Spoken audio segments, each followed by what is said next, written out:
Halo semuanya, di video kali ini kita bersama dengan tim Mega Cools lagi akan sharing ilmu tentang perotomotifan yang pastinya menarik nih. Tepatnya pembahasan tentang sistem pengereman yang menggunakan cakram alias disc brake. Disclaimer dulu, pembahasan kita di sini bakalan lebih spesifik membahas tentang sistem pengereman yang terdapat pada roda 2, mulai dari sejarahnya, fungsi setiap part, mekanisme kerja, kekurangan dan juga kelebihan, serta tidak lupa cara perawatan yang paling tepat. Dan karena ini adalah video spesial, so pembahasan kita ini juga bakalan dibarengi dengan simulasi 3D biar teman-teman semua lebih mudah paham. Dan tanpa berlama-lama, langsung aja kita masuk ke inti pembahasannya. Disc brake atau rem cakram, sebuah sistem pengereman yang sudah semakin menjamur untuk saat ini dan masih menjadi salah satu standar setiap kendaraan termasuk kendaraan roda 2. Sistem pengereman ini hadir untuk menggantikan rem tromol terutama pada roda depan karena dianggap memiliki mekanisme dan performa yang lebih superior seperti lebih ringan saat dioperasikan, namun di samping itu menghasilkan pengereman yang lebih pakam juga. Nah, kira-kira gimana sih mekanisme kerja dari sistem pengereman cakram ini sendiri? Apa yang membuatnya lebih aman serta lebih ringan saat digunakan? Dan tentunya gimana sih awal mulanya teknologi ini bisa ditemukan? Yang dimana jarang banget loh dibahas di channel-channel lain. Oleh karena itu, biar lebih enak kita bahas aja mulai dari sejarahnya terlebih dahulu.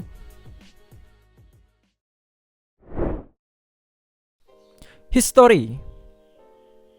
Sistem pengereman cakram adalah salah satu perkembangan teknologi pada kendaraan bermotor yang bisa dibilang sangat revolusioner.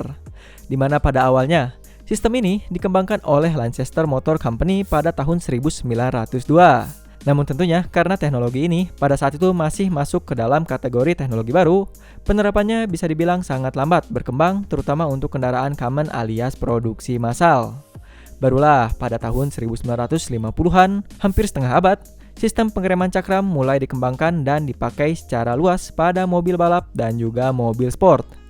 Pada awal era tersebut, cakram atau bagian disc brake pada pengereman ini hanya dipasang pada roda depan, sedangkan roda belakang masih menggunakan sistem rem tromol atau drum.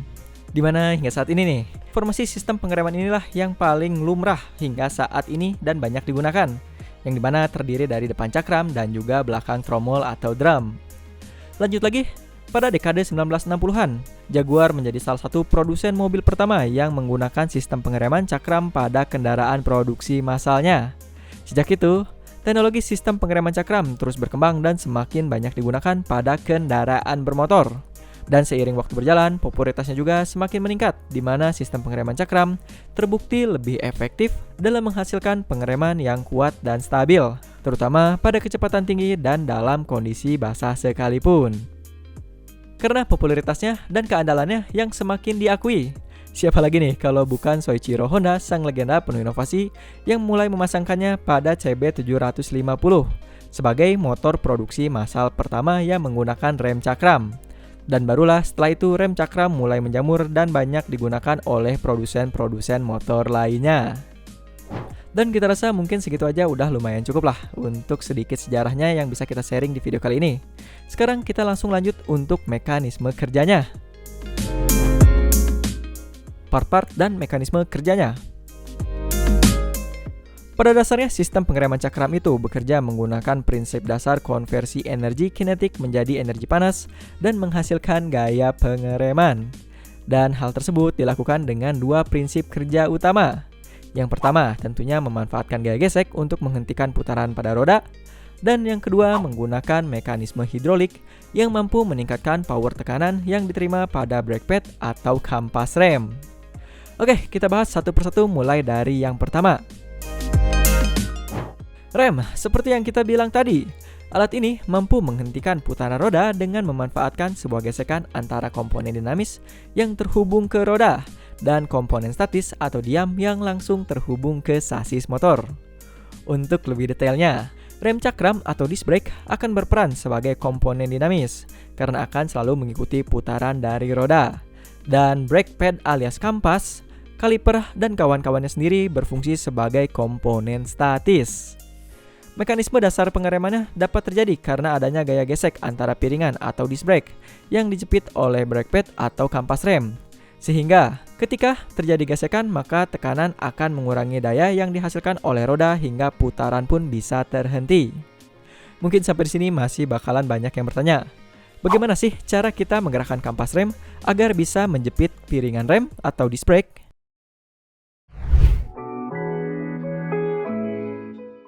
Hal pertama tentunya sudah jelas kita memerlukan sebuah mekanisme penggerak kampas rem. Tapi selain berfungsi untuk menggerakkan kampas rem, mekanisme ini juga nantinya akan melipat gandakan power yang kita berikan pada tuas rem dengan memanfaatkan hukum Pascal. Sampai di sini mungkin ada yang bertanya lagi nih, kira-kira apa sih itu hukum Pascal? Oke, di sini kita bakalan jelaskan lebih detail lagi. Hukum Pascal sendiri sebenarnya sudah sering kita temui di kehidupan sehari-hari kita, karena penerapannya sendiri ada pada banyak hal, seperti pada perangkat hidrolik, dengan tujuan untuk melipat gandakan power outputnya.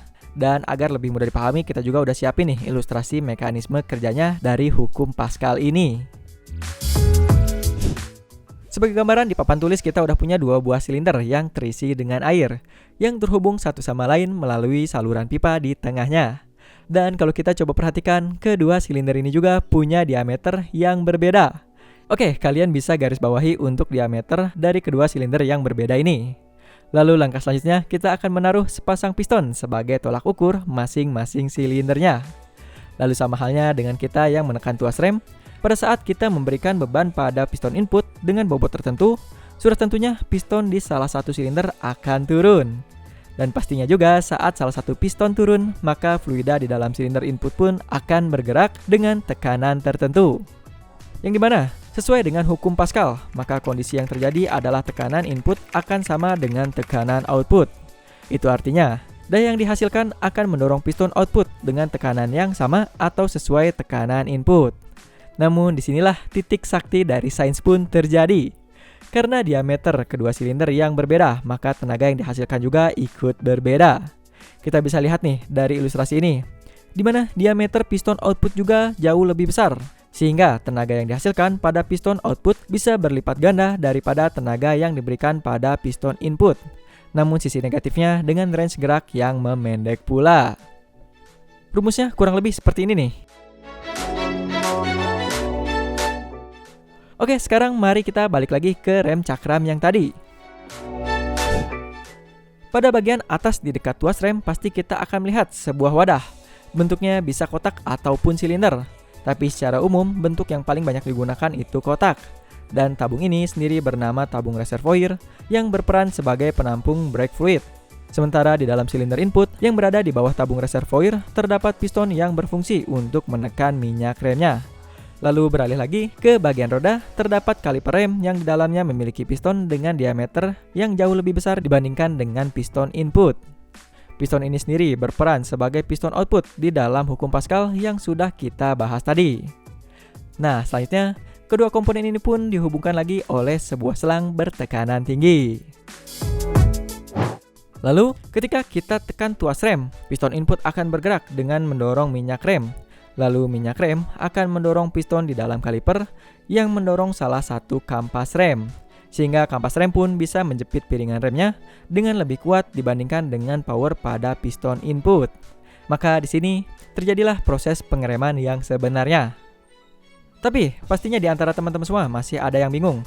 Kenapa kampas rem bisa menjepit piringan rem padahal seperti yang bisa kita lihat kalau piston hanya berada di satu sisi saja? Nah, pengereman bisa terjadi karena konfigurasi kaliper rem yang didesain untuk mampu bergerak ke kiri dan ke kanan. Jadi untuk simpelnya, kaliper rem ini memang dibawa pada sasis, tapi pada dasarnya masih bisa membuat pergeseran secara horizontal yang membuatnya mampu melakukan pengereman dengan lebih baik. Konfigurasi ini dikenal dengan istilah floating caliper, sebuah teknologi yang paling banyak kita temui pada sistem rem cakram. Sebenarnya sih masih ada jenis pengereman lainnya seperti rem cakram dengan dua sisi piston yang dimana kaliper tidak perlu bergeser ke kiri dan ke kanan, melainkan piston dari kedua sisi ini yang akan menyesuaikan tekanan satu sama lain untuk menjepit dan melakukan pengereman. Dimana jenis rem ini jauh lebih powerful lagi karena mampu menghasilkan tekanan yang lebih merata dari kedua sisinya. Namun sayangnya untuk sistem pengereman seperti ini biasanya hanya digunakan pada motor berperforma tinggi. Hal tersebut tentunya tidak terlepas dari perhitungan para engineer yang selalu mampu menyesuaikan kebutuhan dan juga biaya produksi secara optimal. Selain kaliper dengan 2 sisi piston, ada juga sistem pengereman cakram yang menggunakan booster. Biasanya teknologi ini akan dipasangkan pada mobil berukuran menengah, hingga untuk spesifikasi yang paling tinggi yakni penggunaan rem angin yang ditujukan bagi kendaraan berat seperti bus dan truk yang akan disesuaikan dengan bobot dan kecepatan kendaraan. Kapan-kapan deh kalau banyak yang tertarik kita bakalan bahasin juga. Dan kurang lebih seperti itulah untuk working mechanism dari disc brake. Sekarang apa sih untuk kelebihan dan kekurangannya? Serta bagaimana sih cara merawat sistem pengereman yang satu ini? Secara banyak juga tuh, di luar sana orang-orang yang cuek banget dengan fitur keselamatan paling utama yang satu ini.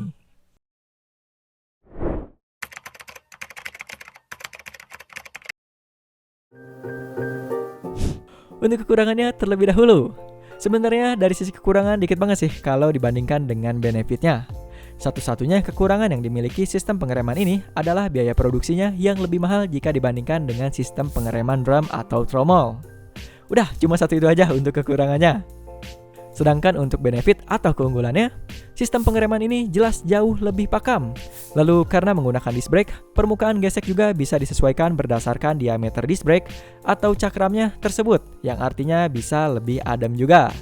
Lalu selanjutnya easy maintenance, serta lebih tahan dari kausan dibanding dengan sistem pengereman tromol atau drum. Tapi tentunya performa ini juga hanya bisa kita dapatkan jika sistem pengereman dalam kondisi maksimalnya. Setuju gak? Oleh karena itu kita bakalan lanjut lagi ke pembahasan tentang gimana sih proses atau tips-tips maintenance rem cakram yang baik. Yang pertama, tentunya jangan lupa cek kondisi rem secara berkala. Tujuannya bukan lain tentu untuk memastikan rem cakram sepeda motor kamu selalu berfungsi dengan baik. Pastikan untuk rutin memeriksa kondisi rem cakram, cek apakah ada kebocoran pada selang rem, master silinder ataupun kaliper. Pastikan juga tidak ada udara yang terperangkap di dalam sistem pengereman. Yang dimana udara ini biasanya kerasa banget nih mengganggu saat kita melakukan pengereman. Lalu selanjutnya, selalu rutin bersihkan piringan cakram dan juga kampas atau pad rem. Lalu yang ketiga, hindari pengereman yang terlalu kuat karena dapat menyebabkan terjadinya overheat melebihi angka 200 derajat. Dan yang keempat, begitu juga jangan terlalu lama menekan rem pada saat jalan menurun. Kalau bisa jika kalian menggunakan transmisi manual, manfaatkanlah engine brake. Lalu lanjut lagi, yang kelima, pastikan kampas rem terhindar dari kausan. Dan terakhir yang paling penting yaitu ganti minyak rem sesuai kondisi pabrikan atau dengan kualitas yang jauh lebih baik lagi. Karena faktanya di luar sana banyak juga loh produsen nakal yang menggunakan campuran air pada brake fluid atau produk mereka. Kebayang nggak? Titik suhu didih air itu di 100 derajat Celcius. Yang dimana kalau kita coba pikirkan dengan tambahan air jelas akan sangat berbahaya bagi sistem pengereman yang mampu mencapai suhu di atas 200 derajat Celcius saat bekerja. Belum lagi dengan adanya tambahan-tambahan senyawa berbahaya seperti borat ester, silikat, nitrit, amine, dan sebangsanya yang sekarang sudah dilarang penggunaannya di negara-negara maju. Oleh karena itu, pastikan untuk menggunakan minyak rem yang berkualitas. Seperti salah satunya ya minyak rem dari Megacools ini, yang sudah terverifikasi jelas dengan badan sertifikasi yang jelas pula. Mulai dari standar ISO 9001-2015 sejak tahun 2013 dan sudah berstandar SNI 2769-2022 yang bisa dibilang sangat ketat dan sulit untuk didapatkan. Dimana perlu kita kasih tahu juga, Megacools brake fluid ini memiliki 4 keunggulan utamanya loh. Yang pertama, formulasi full glycol. Tanpa adanya campuran air menjadikannya mampu mencapai standarisasi DOT3 yang benar-benar terjaga dengan titik didih minimal di 205 derajat Celcius. Kedua, dilengkapi dengan kandungan BPS atau Boiling Point Seal yang memiliki range pH non-asam dari 7 sampai dengan 11,5 yang berfungsi untuk menjaga sil-sil dan karet pada sistem pengereman. Lalu yang ketiga, Megacools brake fluid disertai dengan aditif Loops AF yang bekerja untuk membantu proses pelumasan guna menghambat terjadinya keausan. Dan yang terakhir tentunya sudah dilengkapi dengan OAT, teknologi RAS, formulasi anti karat khusus, yang seperti kita bilang tadi bebas dari silikat, borat, nitrit, serta amine yang tentunya akan jauh lebih ramah lingkungan. Dan jangan lupa Penggantian minyak rem sendiri harus dilakukan secara rutin setiap 12.000 km hingga 24.000 km atau paling lambatnya 2 tahun sekali ya. Jangan sampai nunggu di jalan tiba-tiba remnya ngadat yang pastinya jelas akan berbahaya. So, lebih baik pilih minyak rem yang berkualitas dan jangan ragu untuk berinvestasi sedikit demi keselamatan dan kenyamanan berkendara. Bener nggak? Nah, itu dia tips maintenance dari sistem pengereman dan kita rasa cukup untuk pembahasan yang bisa kita share di video kali ini. Seperti biasa, jika ada kritik, saran, pertanyaan, ataupun masukan, langsung aja kita hidupkan kolom komentar di bawah. Saya Muhammad Karim undur diri. See you in the following videos and thanks for watching.